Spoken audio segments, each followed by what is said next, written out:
Thank you for the invitation.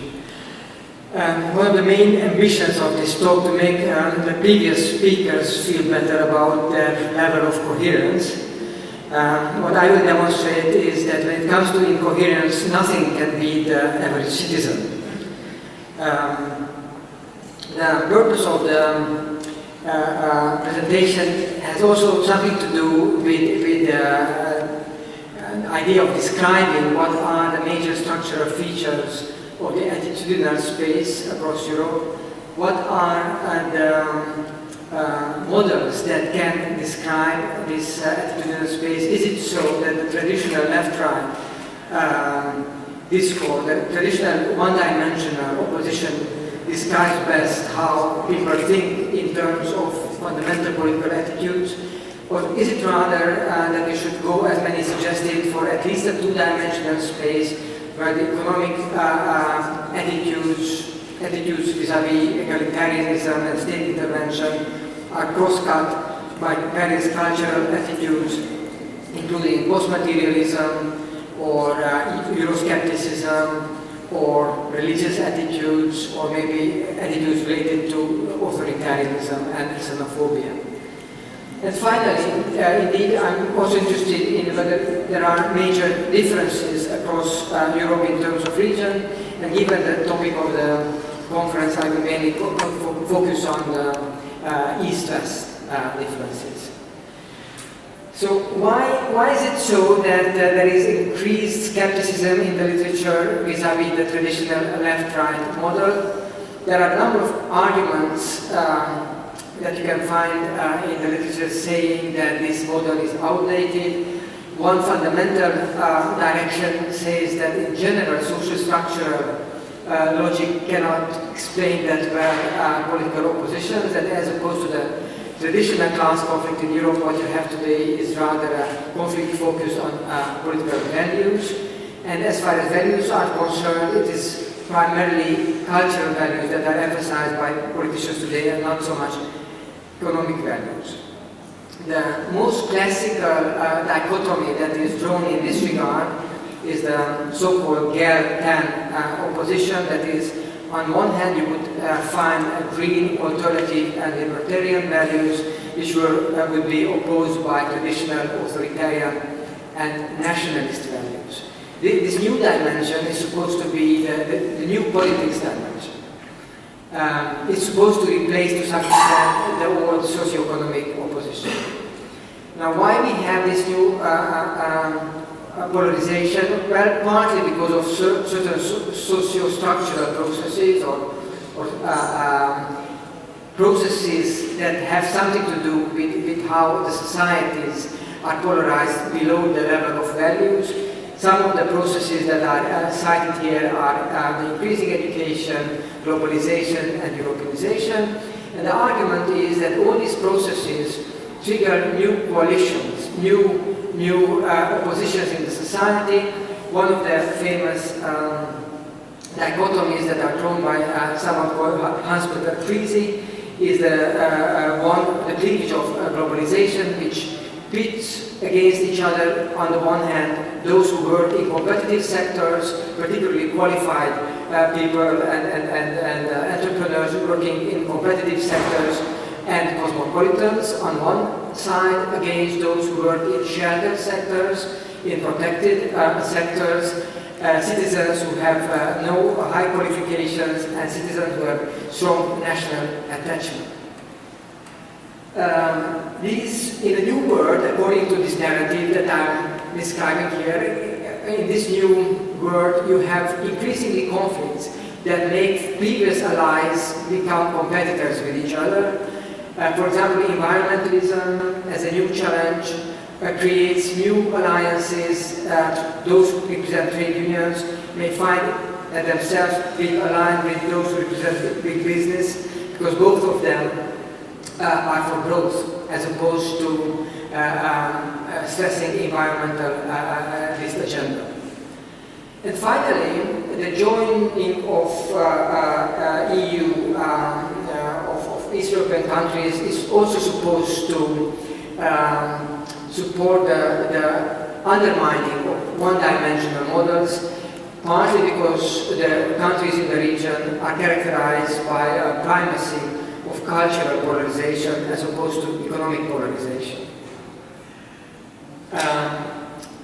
On the following slides, I will show you some empirical data. The data come mainly from two ways. One, prior accession of East European countries, 1999 European value surveys, and then the relatively recent data, the sixth wave of European social survey. The dimensions that I will be analyzing are perhaps not the best dimension that you can think of, but you have to make a compromise with the type of data you have at hand. So on the one hand, I will look at left-right identification, and I will look at that partly because it's interesting on itself, and partly because one can argue that whichever attitudinal dimension is closely related to left-right is the politicized attitudinal dimension. More politicized attitudes, certain attitudes like religiosity or Euroscepticism become more likely that they will correlate with left and right. And then come the attitudinal dimension. The first dimension is about economic attitudes, that is attitude to state intervention, egalitarianism. The second is related to moral values, authoritarianism versus libertarianism. The third, related to religious orientation, is one of the most classical attitudinal dimensions in Europe. The fourth one is environmentalism, and if somebody has an idea what the opposite should be called, then please suggest something catchy. So now you have anti-environmentalism. Then cosmopolitanism versus xenophobia. You can call it nationalism versus anti-immigrant attitudes. And then finally, Euroscepticism versus Europhilia. What I'd like to remind ourselves before I go to the data, that we are looking for consistency, but the source of consistency when it comes to ideology is typically not logics. It is typically Jeffrey's table, psychology or interest. But actually, even more than psychology or interest of the individual, typical source of consistency of mass attitude, according to the literature, is elite consistency. So the way how elites frame debate is supposed to change how masses frame debates or how they think. One of the questions that I have, whether the polarization that you see at the level of parties is reflected by the polarization that you see at the level of masses. Before doing that, let me just show a few frequency graphs showing how various countries are situated along these dimensions in Europe. And the colors are supposed to show how East and West differ in this regard. What you see that in terms of left-right, there is not a very clear clustering into Eastern and Western countries. You have very right-wing Eastern European countries like Poland, Estonia, Hungary, and there are the left-wing ones like Slovenia, and then a number of countries in the middle. What is more interesting, however, is what people mean by left and right, because quite clearly in different countries different things are meant by these labels. If you go to economic attitudes, you at once see that although Hungarians think of themselves as relatively right-wing, they are actually rather socialist in their orientation. The same applies to Poland. So most of the East European countries are relatively socialist, but you have Czech Republic as being relatively right-wing in this regard as well. In terms of religiosity, again you see that the region, Eastern Europe, is relatively divided. You find on the both sides of, on both extreme East European countries, the Czechs are very secular, the Poles are very Catholic, very religious. And then you see some countries in the middle. So until now we don't see that much clustering in terms of regional orientation.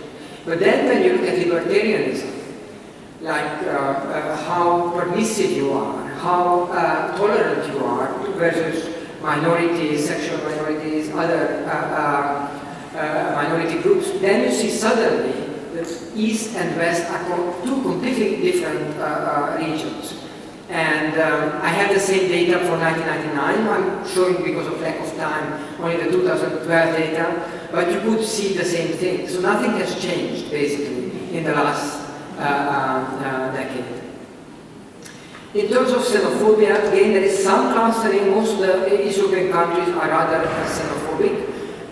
Again, they are against immigration, even though they don't have much immigration, but maybe not, don't see the same degree of blocks as in the previous case. And finally, in terms of Euroscepticism, again, you don't see a clear divide between the regions. There are some countries that, according to 2012 ESS data, are relatively Eurosceptic, and in East and relatively pro-European, because I was not completely happy with the Euroscepticism items in the ESS data set. I also looked at the Eurobarometer data from 2013, and I created a much more robust scale that's supposed to reflect Euroscepticism. And what you see here is a slightly different picture than on the previous slide. Czech Republic is again the most Eurosceptic East European country. But for example, Slovakia shows itself much more Europhile than on the previous picture. And maybe because of the different scale, maybe because things that happened between 2012 and 2013, you see Slovenia becoming more Eurosceptic, which I guess has something to do with the crisis there. So what are the general conclusions that are based on the correlations? I don't show you correlation table because it would take too much time, but what are the conclusions I drew based on the 1999 correlations and the 2012 correlations of left-right and various attitudinal dimensions? One is that in general there is no constraint, there is no coherence. So neither the first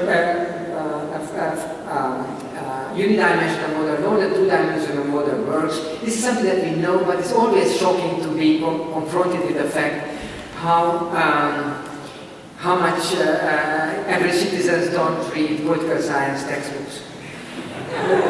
The other point that this new politics pool that is often discussed, that we have some kind of combination of environmentalism, libertarianism, cosmopolitanism, and pro-European attitude, this doesn't really work. In 2012, I didn't have environmentalist data, only in 1999, but the point is that environmentalism, for example, is hardly related to the other cultural dimensions. Interesting, or maybe boringly, what left-right reflects most is economic attitudes and religious attitudes. So actually, old politics dominates. New politics is not important. Old politics is important. How you think about God and how you think about markets. Euroscepticism was also found to be largely independent of the left-right dimension, but there were, depending how you measure it, it was more leftist. So if there is opposition to EU in the masses at the attitudinal level, that comes more from the left than from the right. Economic attitudes prove to be largely unrelated to cultural attitudes, but there seems to be some kind of convergence and co-variation of Euroscepticism, secularism, and socialism. Left-wing attitudes, secularism, rejection of religiosity, and Euroscepticism. This is not something that you see at the party level. This is something that you see only at the mass level. In 1999, you had two attitudes that were very strongly related, or relatively strongly related. That was secularism and libertarianism. So people who are not religious, they are also morally permissive. Again, not a big surprise there. Interestingly, by 2012, this kind of strong relationship between these two attitude clusters became much looser. And what replaced this package is the combination of Euroscepticism and xenophobia. And I don't know what it means exactly, but maybe it means that politics has changed and Euroscepticism and xenophobia became more important, more salient issues politically, and they became therefore more related to each other. And the previous core of European politics, when it comes to cultural issues, religion and permissiveness became secondary.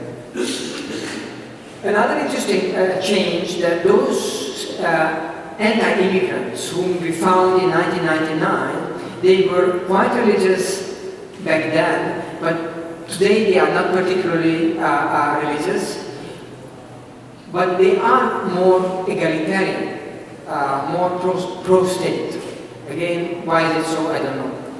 And then finally, a comment on the regional differences that in the North European countries, left and right was closely related to environmentalism and socio-economic attitudes. In Greece, xenophobia played a big role in explaining left-right orientation, and in Spain it was attitudes concerning religion and moral permissiveness. But given that the topic is East and West, now I move to the last two slides, which are about East-West differences. So one interesting finding based on 1999 data, that environmentalism was more a right-wing cause in Eastern Europe back then, while in the West it was a left-wing cause. How it changed by now I don't know, because I didn't have data in the last days.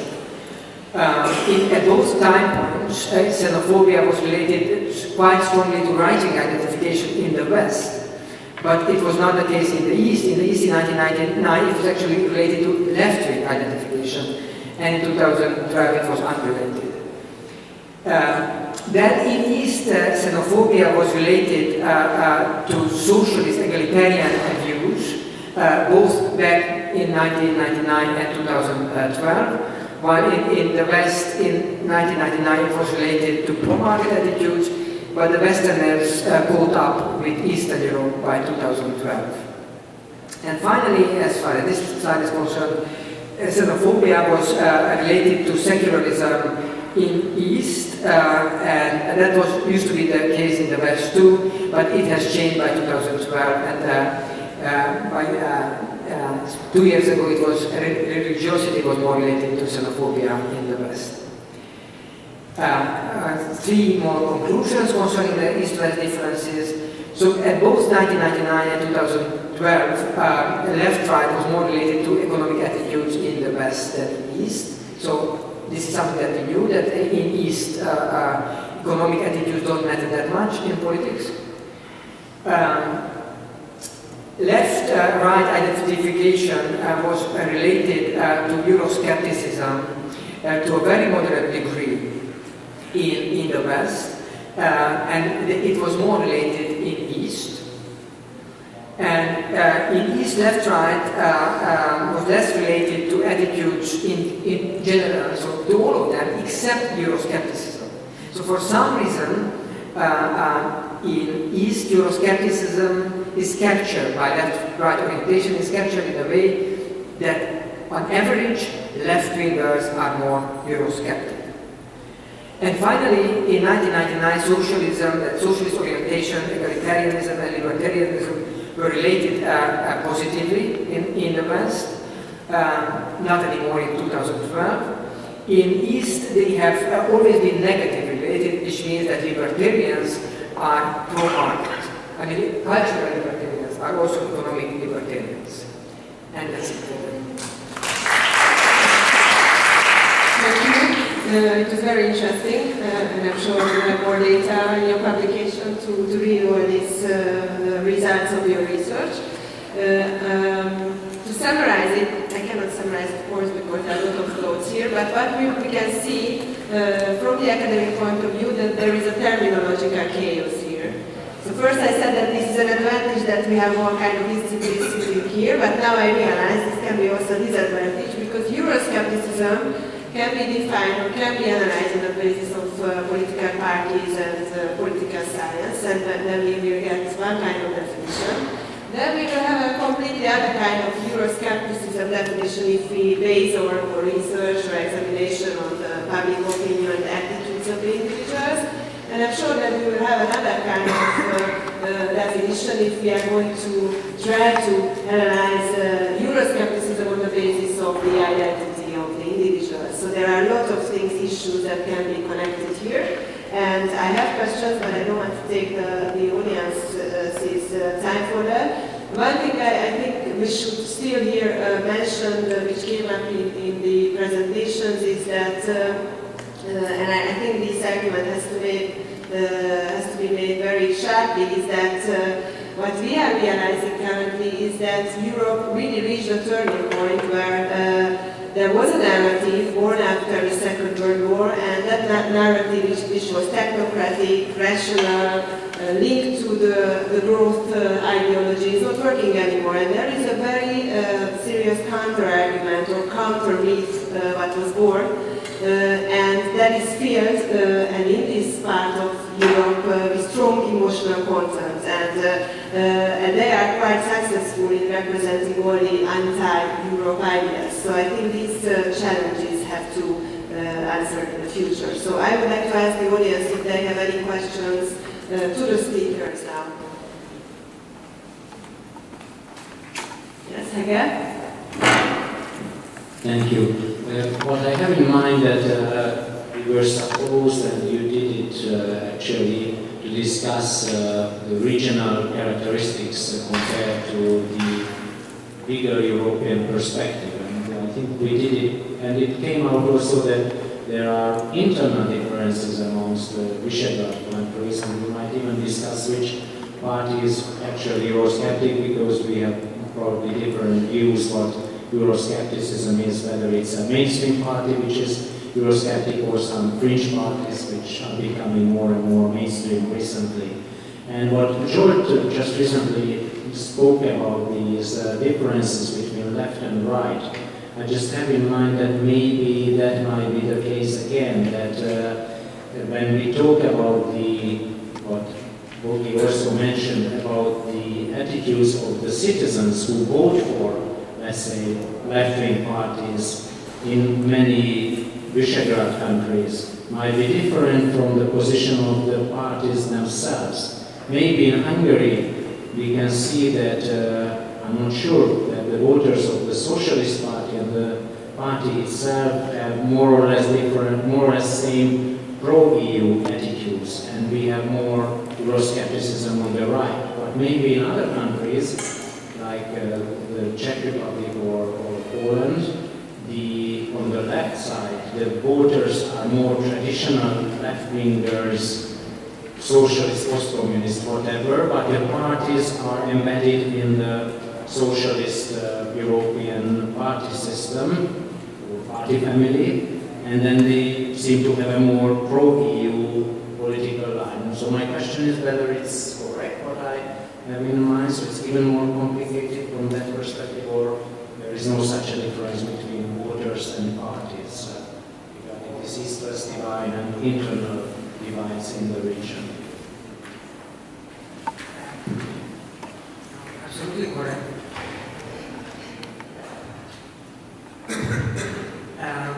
There are differences between the countries, but there are also differences between elites and voters. And the question is how we interpret these differences. You may argue that what we are talking about is a failure of representation. If, let's say, a particular party has a Eurosceptic electorate and the party itself is pro-European, you can interpret that as a failure of representation. You can also interpret that as a failure of agency. The party wasn't able to convince its own electorate about its position. But you can also argue that that shows how heroic task politicians have, because in this particular configuration, that means that they have to maintain the loyalty of voters who, in terms of their gut feelings, actually are against the project that the elite supports. And the very fact that the elite is able to maintain the loyalty of these voters shows that they do, as politicians, their job wonderfully, because they are able to integrate people who otherwise would not be integrated. So partly it depends on your political conviction whether you regard this discrepancy, which is spectacularly large, as a failure or an achievement.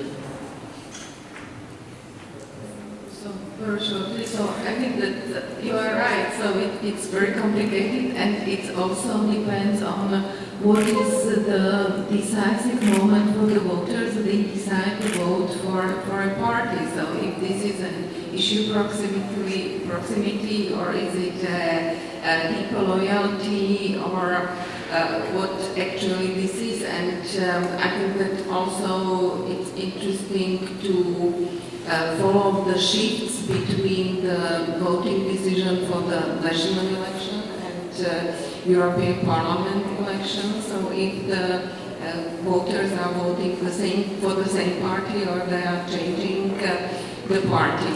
So in Slovakia, so there was our Slovak society was characteristic with a very strong pro-EU bias, and the only party so far which had a very consistent anti-EU campaign for national election was the Slovak National Party 2 years ago, and this party lost the election. So because even this electorate was pro-EU. So I would have more down-to-earth remarks. I think that the Czech Euroscepticism doesn't have that much to do with political parties, right wing, left wing. It has more to do with the national psyche, national character. Czechs are constantly complaining on everything, so they are also complaining about the European Union. But Czechs are also always very loyal to their head of state. It is a tradition from the Austrian monarchy. So we had 10 years of a massage of having extremely Eurosceptic president in 2 terms, not a ceremonial head of state, but very powerful president who names all the board of the central bank, which is a very powerful institution, without any checks and balances. So, and has many other powers. So a lot of elites are just repeating his opinions to get closer to power. So it was, to an extent, very. It's still, you can feel it. People are absolutely manipulated. A lot of to do has it with ignorance. Even though we had very bad economic results last still 5 years, so according to the polls, still people think that the situation in the Eurozone is much more bad and much more dramatic, even though it was much more bad and dramatic in Czech Republic, which is not in the Eurozone. And people still believe that the Eurozone is not breaking apart, etc., even though that is not the fact. And also there is something which I would call like a soft Euroscepticism of people who don't go to participate in the European elections. And I'm not surprised to an extent, because you had few important things being decided in Europe in the last few years. So first it was the crisis of the Eurozone, which in fact supported intergovernmentalism. In reality, banking union mostly decided on intergovernmental basis, fiscal compact, purely intergovernmental things out of the structures of the European Union. And now there is another very important thing, which a lot of people originally thought that with the new threat of Russia, imagined that more people would come to vote to European elections. They probably would if they see that the EU has a role in it. But what do you see? Who is calling Putin, or who is on the phone with Putin? It's Angela Merkel, it's not Barroso or Herman Van Rompuy. So people probably think, even though it would naturally attract them to be interested in politics, but they somehow don't see the European Union to have a role in it. And then Polish Prime Minister asks for energy union being created, and then there is basically silence, there is no reactions from competent able to tell people what they think about it, etc. Thank you very much. Just a comment that also proves that I think is the new direction for European integration is to talk about this differentiated kind of view, because it seems to me, on the basis of your comment, that sometimes the Central and Eastern European countries are not so satisfied with being in the laggards group or followers, and sometimes many of these kind of anti-Europe sentiments can be derived from that fact. So that is also one thing. And one other comment that I think didn't come up from the research is that, and you haven't analyzed, I think it's an important factor that really has an effect on identity formation, is that these nations or these European member states had a very different past in relation with it. So some of the states here also could be characterized as very new entities in Europe. And then the whole thing, I think, has an effect how they relate to the European project. But I'm not going to take the time, so with other questions, we are open to answer other questions as well. Well, and thank you all for your presentations. I thought they were very interesting. But maybe we can link these last comments from Jan to the comment that I want to ask or address to Zsolt, which is there any way to capture intensity? You know, you kind of finished your comments by saying, oh, isn't it interesting that these parties are still able to bring together these divergent, perhaps conflicting, or strangely aligned or differing attitudes. But is there any way to kind of capture the semblance by which, okay, this is the choice I'm very much against, let's say, discrimination, but I really don't like neoliberal market forces, but I'll express my desire for a tolerant, a tolerant, open society by being pro-European, but I really don't like the market. Or conversely, something in the sense that, particularly in the West, it's acceptable to express xenophobia in religious terms, so I'm against Muslims, because it's understood that you're not supposed to be racist, but in a way the symbolic object there is standing for the same. But the people who are actually expressing that aren't particularly religious practitioners themselves, so they identify with, say, a Christian Europe, but pro-God, as, say, wanting to have it written into the Constitution, or Anders Breivik actually saying, I did all of this for a Christian Europe, but actually, it's not someone greatly who goes to church. Is there some way to tease out those kinds of contradictory interpretations of what Europe is, or what is driving the kinds of choices that create these strange amalgamations that you see? Obviously, more items, personal items you have, or if you have access to experimental data and so on, then you can get a much more nuanced picture. To some extent, you can also take behavior as indicating intensity. So if on a particular attitude there is a big discrepancy between you and your chosen party, then that can be interpreted that the issue was not important for you. You also touched on a different issue, this issue of Christianity, for example, used as almost as a camouflage to hide your maybe anti-Muslim attitudes. I guess this is something that is around. For the data that I had, that's not that relevant because the religious factor has been measured by referring this partly to religious practice. So how often people pray, how often go to church, and so on. So it was not so much about religious symbols.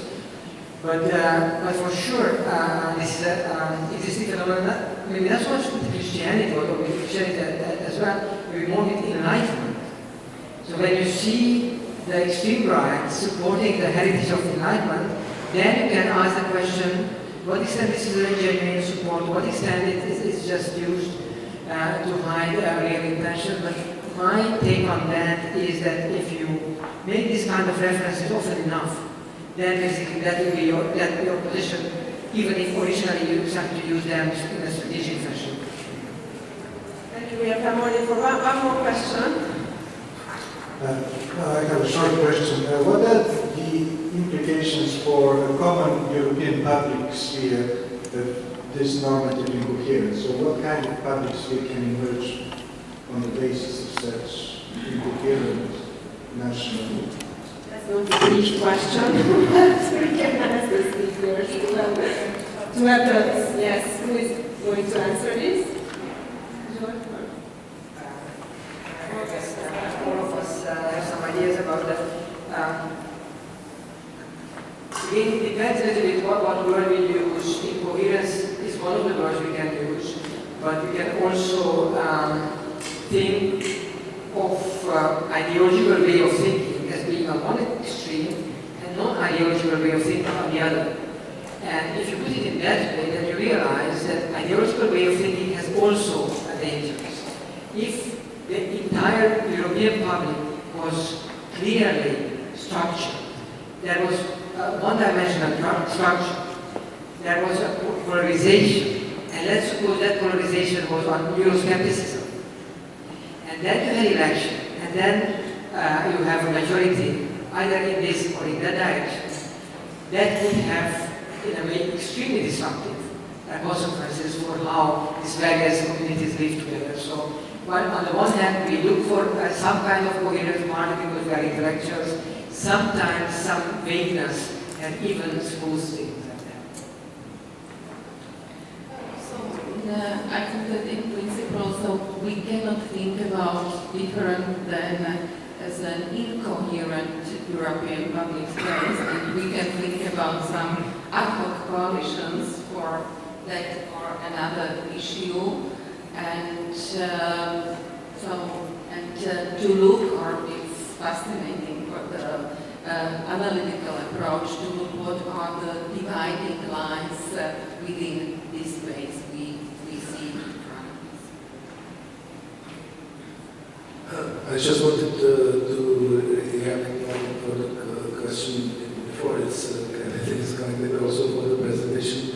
It's kind of important. I was kind of surprised that I see the attitudes of Czechs of being like the second most xenophobic nation in the European Union. Maybe it is like, if you do it like through the polls, but it's, I'm afraid that once again, it's this so, I don't want to underestimate it, but this so-called like soft attitude of Czechs, that the Czechs have attitudes which they have invariably, but they are never willing to do much for them. So they are, the thing about Czechs, whatever you think about us, that we are constantly, as I said, we are constantly complaining and envious and cynical and anti-religious, and we wish our neighbors go to be dead, etc. But we are not aggressive. And last time we have been threatening to our neighbors, this was like in the 15th century, and we are not easily manipulated. I would say like that the Czechs would never vote like for some kind of a big leader,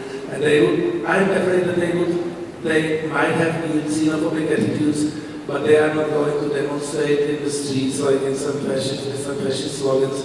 And that it even, I think that it even wouldn't translate into some kind of violence. That it's more like a sort of like domestic kind of attitude, but that's what they can check, they wouldn't do much about it. And if you see about the polls, like about how we're going to vote in the elections, is actually we're going to probably do much better than much as far as Eurosceptic or xenophobic parties are concerned. We will probably do much better after the elections, we will see. Just a really short comment. On your side, Just to polish further the image of Czechs, I have done a cluster analysis according to all these dimensions, and two groups were created, a Western group and an Eastern group, and most countries were where they were supposed to be, except that the Irish, the Italian, and the Portuguese were somewhat closer to the Eastern group than they should have been. And out of the Eastern group, there was one country that actually did not belong to the Eastern group, it belongs more to the Western group in terms of attitudes, values, and these are the Czechs. thank you very much. We have to close the session. I think we really gained a lot of very interesting and valuable insights into the attitudes, the parties, Euroscepticism, and many other things. Thank you for the speakers and thank you for the questions as well.